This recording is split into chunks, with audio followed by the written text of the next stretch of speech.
Hi, I'm Frank Ally, and welcome to my Footnote Corner.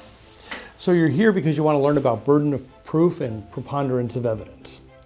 So let's talk about what a burden of proof is. A burden of proof is an obligation or a burden that's put on you by the courts to prove your case. And you have to do two things when you prove your case. One is you have to prove by evidence that what you're saying is true, and secondly, you have to prove why what you're saying is true is relevant to what you're trying to prove.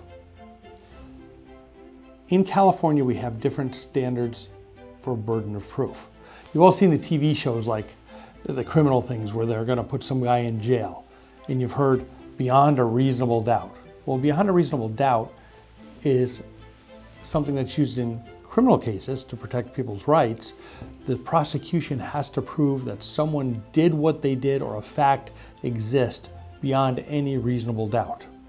And in a criminal trial, if a prosecuting attorney can't prove beyond a reasonable doubt, the person is acquitted.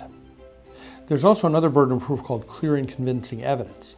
Clear and convincing evidence means that there's a lot of evidence, but there may be still a little doubt left there.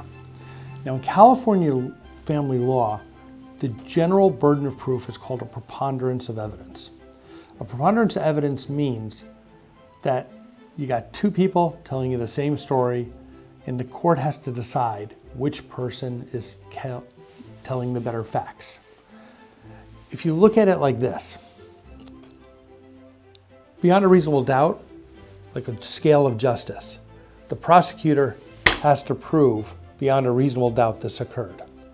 Clear and convincing evidence is a slightly lower burden of proof, but a preponderance of evidence means that you have two people telling you a story, presenting evidence and providing relevance, and you have to prove just a little more than the other person that what your fact that you're asserting is correct.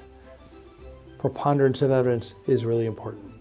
I'm Frank Ally, I'm your ally in law. I hope you learned something here. Thank you.